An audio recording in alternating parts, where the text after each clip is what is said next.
परम शांति बापू जी। परम शांति, परम शांति।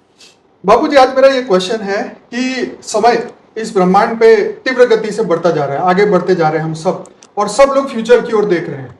सब लोग आगे की समय के बारे में सोच रहे हैं कि आगे क्या होने वाला है। इस वक्त कौन सा समय चल रहा है? जैसे शास्त्र में लिखा है प्रलय, अर्ध प्रलय, कल्प प्रलय, महाकाल प्रलय। तो आज हम आपसे जानना चाहते हैं कि धरती का फ्यूचर क्या है और कौन सा समय चल रहा है और कौन सा समय आने वाला है, आप बताइए। देखो, धरती पर जो चल रहा है वो तो सब जानते ही है ना। उसमें तो ज्यादा समय नहीं लेंगे क्योंकि उसमें तो हमारा महाकाल प्रलय का वीडियो है, डिटेल में जानना है तो। मगर जो समय चल रहा है, सतयुग, त्रेता, द्वापर, कलयुग, 4 युग पूरा होता है तो शास्त्रों के हिसाब से 43,20,000 साल का समय पूरा होता है, तब धरती पर अर्ध प्रलय होता है।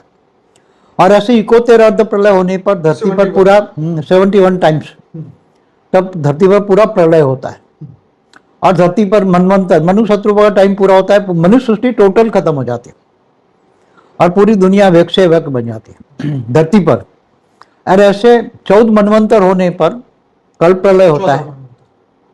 14 मनवंतर होने पर धरती पर भूलोक, भूपुरलोक, स्वर्लोक तीनों लोग खत्म हो जाते हैं और एकदम तीनों लोक में व्यक से अव्यक्त बनकर नई दुनिया बनते हैं।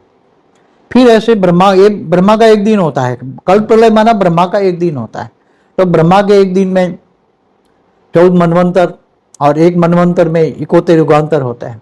समय तो बता दिया कि 43,20,000 साल। कलयुग 4,32,000 साल का, इससे डबल द्वापर, इससे 3 गुना त्रेता, इससे 4 गुना सतयुग। हिंदू शास्त्रों के हिसाब से जो समय बताया गया और उसकी जो विधि बताई गई कि अर्ध प्रलय कैसे होता है, प्रलय, कल्प प्रलय, महाकल्प प्रलय, महाकाल प्रलय।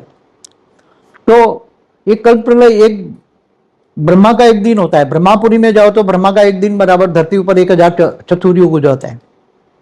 1000 चतुर्युग माना ब्रह्मापुरी में एक दिन होता है। तो ऐसे ब्रह्मांड की आयु ब्रह्मा का 100 साल होता है। तो 100 साल होता है तब महाकल्प प्रलय होता है। तब जो ब्रह्मांड का क्रिएटर होता है, निराकार, जिनको निराकार, निर्गुण निराकार कहते हैं। हम निर्गुण निराकार समझने के लिए शिव कहते हैं, मगर वो तो निर्गुण निराकार, उसका नाम रूप रंग कुछ नहीं होता। तो निराकार होता है वो सूर्य में प्रवेश करके पूरे कालअग्नि पैदा करके पूरे ब्रह्मांड को जलाकर भस्म कर देता है। उसको महाकल्प प्रलय कहते हैं।